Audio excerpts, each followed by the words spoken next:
At this point, you are now probably familiar with BYD's DMI plug-in hybrid lineup. But all of its plug-in hybrids so far have all been catered to a mainstream segment. Now that is exactly why BYD is now launching the brand new eMAX 9 DMI, basically serving as the brand's entry point into a more premium and upmarket segment. More on that later.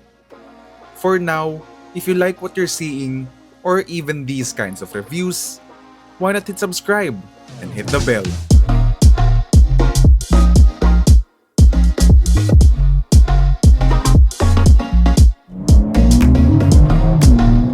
Woohoo! What a car! What a car this thing!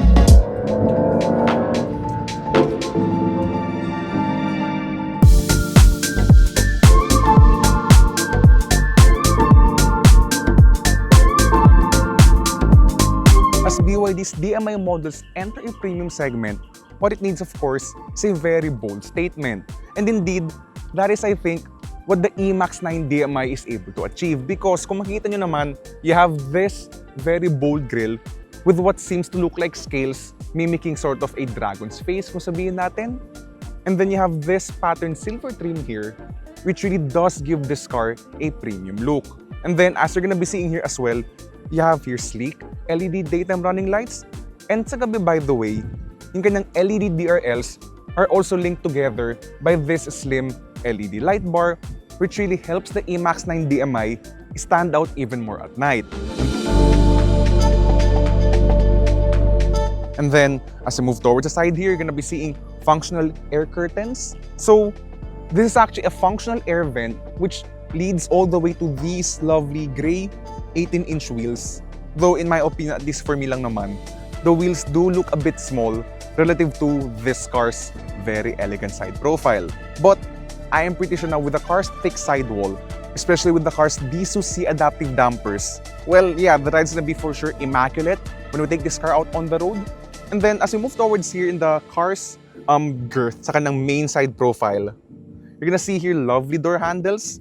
And so you have this satin silver trim, which does help in making the car's side profile look a bit more premium and with that nice classy touch. Clean lines, not a lot of creases to be seen here, which does really make the car look elegant, especially when you go here to the car's rear profile. Because I really do like this, itong kanyang satin silver window trim piece here. And yeah, there's actually a nice amount of satin silver trims here all around the vehicle to basically have a premium and upmarket feel. Now, moving towards the car's rear end, in which in typical BYD fashion, you're gonna be seeing this full with LED taillights, giving this car a distinct glow at night. And then, yeah, yun nga, sabi ko nga, as you're gonna be seeing this satin silver trim here, it really does look at its best when you're viewing this car from the back. Of course, in typical luxury MPV fashion, this is a powered tailgate and malaking kanyang opening, which as you're gonna be seeing here, the third row seats, by the way, are power adjustable. Anyway, let's close this. Let's close the car's tailgate. Of course, being a luxury MPV, itong BYD eMAX 9 DMI is really all about the luxurious interior. And so with that in mind, masok na tayo sa kotseng ito to see the premium appointments that BYD is offering to you discerning buyers for the brand new eMAX 9 DMI.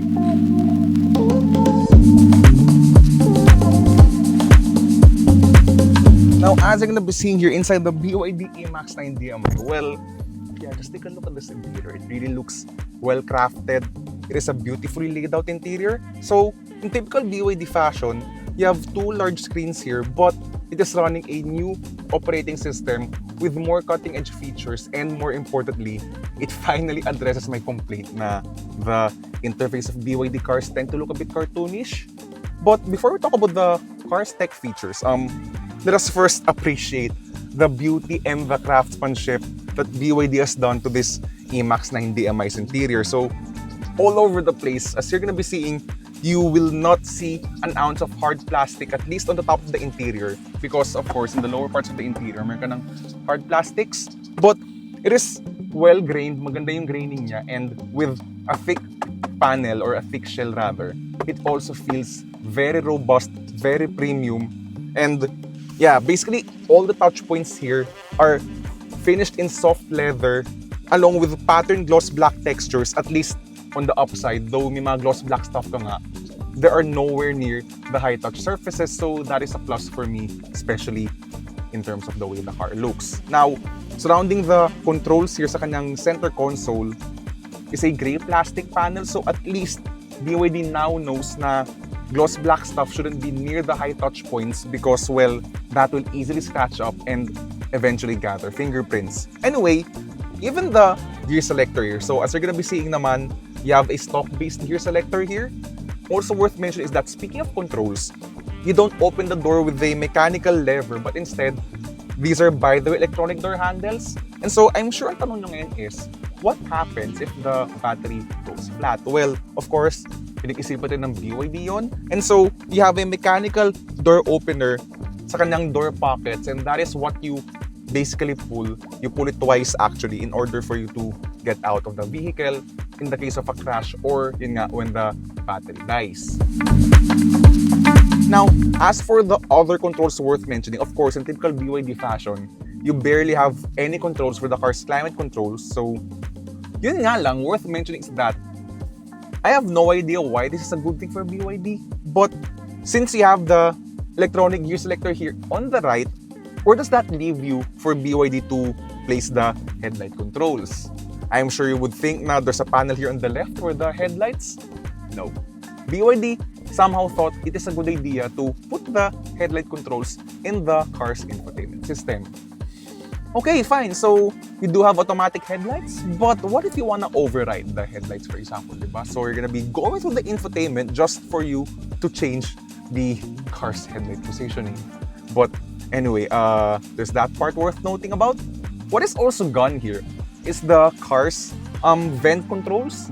What I mean by that is because in other cars, basically, you're able to adjust the vent positioning, so you can pretty much control where the air blows.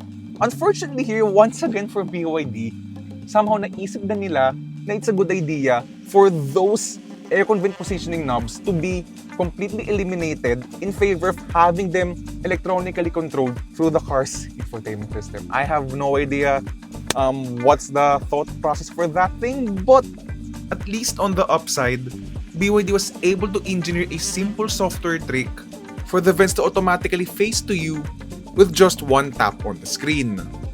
And then, that has also enabled BYD to basically have this air swing mode, kung sabihin natin, like in your house's air conditioning. So, yeah, give or take. So, it is not the best solution if you want to tweak your aircon vent positioning, but at least this time, you do have automatic settings naman for you to not anymore fumble with the aircon vent positioning. Of course, you have wireless Apple CarPlay, Android Auto, and then also worth mentioning is that you have a nice sounding sound system here. Di nga lang siya branded, but it is a very nice sound system and really helps in making this car feel even more premium and accentuates the car's very luxurious interior. What is not luxurious though, for some reason, is that for all the cutting-edge tech that this car has, I am not sure why you have an auto-dimming or rather a manual dimming mirror. Come on, BYD. Like, I mean, the car's so high-tech, but why do I have this in 2025? And in a car that costs 2.9 to 3.1 million pesos. Anyway, let's now talk about the car's rear seats because after all naman, this is the BYD eMAX 9 DMI and that is of course the main highlight of this car. So, which as you're going to be seeing here, there is plenty of space of course behind the BYD eMAX 9 DMI. So, this seat by has been set from my driving position and basically sitting behind a 5'11" driver is another 5'11" rear passenger. So, yeah, yun nga, of course, makaka-dequatro ako dito. It's very spacious. And the main highlight, of course, are these adjustable seats because, you can put it in a flatbed mode. One touch lang siya. So, reclining. Then you have the footrest. Yeah, that is really comfortable. Let's turn on the massage. So, ito yung massaging function niya. That is actually really good massage. Maganda yung massaging niya. It's really, talagang it's pressing behind your back. So, hindi siya parang other massaging seats na parang there's just air bladders. Ito talaga, there really are pressure points trying to press on your back, so it really does feel good.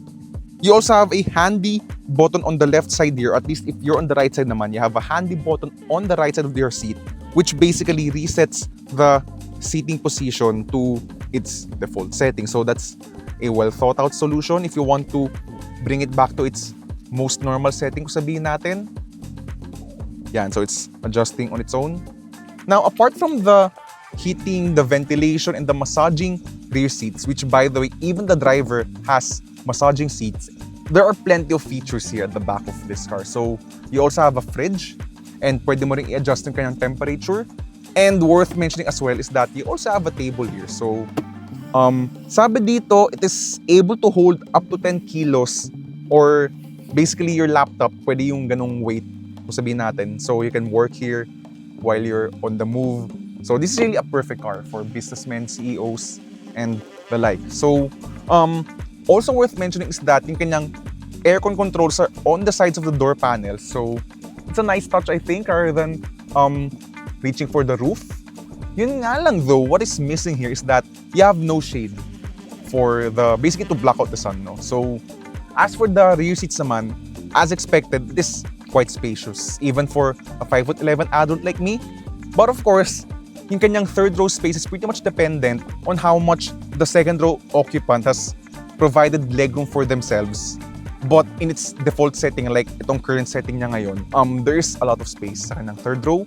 Worth mentioning as well is that since you have a power folding third row, you also have power adjustment for the backrests there, so that's pretty good. You also have a USB-A charging port along with a single cup holder, of course, one on each side.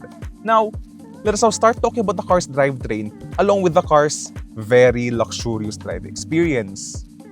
Now, the BYD eMAX 9 DMI uses the same DMI system that is found in the Tang DMI. Two variants are available, namely the Base Advanced along with this Range Top Premium. Externally, there's nothing that separates the two variants, but in terms of the battery size, mas malaki na sa Premium, in which it can go up to 170 kilometers without using a drop of fuel. Since the Blade battery in the Premium version is a bit large, it is able to support DC fast charging, which is good for a 30 to 80% charge in just 30 minutes. Now with all of these specs and details out of the way, let us now take the BYD eMAX 9 DMI for a drive.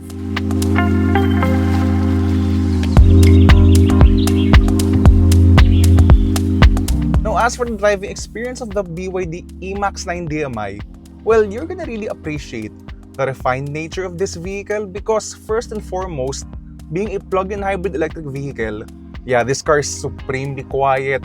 The only time you're gonna be hearing the gas engine is when you floor the throttle, and even then, it's gonna take a long time in typical BYD fashion for the gas engine to kick in because in the first place, DMI is pretty much electric dominant in driving nature, and so because of that aspect, this car is gonna be pretty much driving in pure electric most of the time.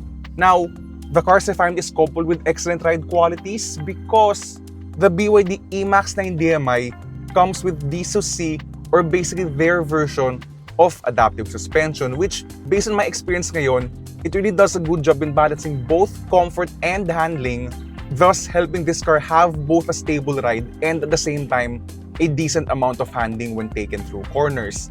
Don't get me wrong, hindi pa rin ito isang sports car or basically a sports MPV if there's such a thing, but even compared to the GAC M8, right off the bat immediately, this car has excellent body control. One na it feels very stable, more on the stable side of things. Even if you hustle this car through corners, I like how composed the car remains. In terms of ride quality, even that part is well tuned.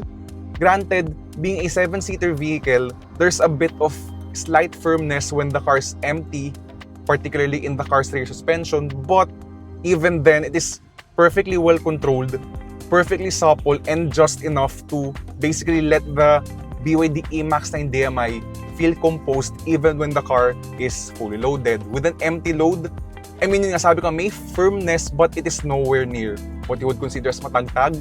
It is just there mainly for the car not to sag kapag yun nga, when the car is filled up with 7 people. Even the steering is actually well balanced. Usually kasi mga BYD cars tend to have very light steering and yeah, well, Here in this case, it's no exception, but there's a better dialed-in precision with this steering compared to the other BYDs I'm quite used to. So, handling balance, ride balance, I think there's a better balance ngayon compared to what I am used to with BYDs. Actually, in terms of ride quality, I think of all the vehicles I've driven, this has one of the best ride qualities because the suspension avoids the floatiness of BYD's very soft suspension, which helps in making this car feel very serene and, more importantly, very stable, especially when driven at high speeds, whether in sweepy winding roads or just basically driving this car in a highway. As for the car's advanced driver assistance systems, of course, this comes with the BYD D-Pilot suite of advanced safety features. So, meron ka dito the usual, the car's automatic emergency braking, lane departure warning, lane keeping assist, lane centering even, along with, of course, blind spot warning, rear cross traffic alert, and also a 360-degree camera system. Overall, this BYD eMAX 9 DMI is really punching above its weight class, especially when you find out how much this car costs. Of course, this car ain't cheap at this point. Image pricing is around 2.9 to 3.1 million pesos, but you have to remember na the GAC M8, for you to experience this level of luxury, you have to spend around 3.8 million pesos to basically match this car's feature comforts. And then, not to mention the Toyota Alphard, because that car costs nearly 5 million pesos at this point. Even with the Toyota tax, so sabihin natin na okay, it's a Toyota, reliable, parts are common, being a hybrid lalo na that is shared with a Lexus ES, the Toyota RAV4, the Toyota Camry, and whatnot. Is the more than 1 million peso jump really worth it over the BYD eMAX 9 DMI? We can't wait to take this car out on a full review.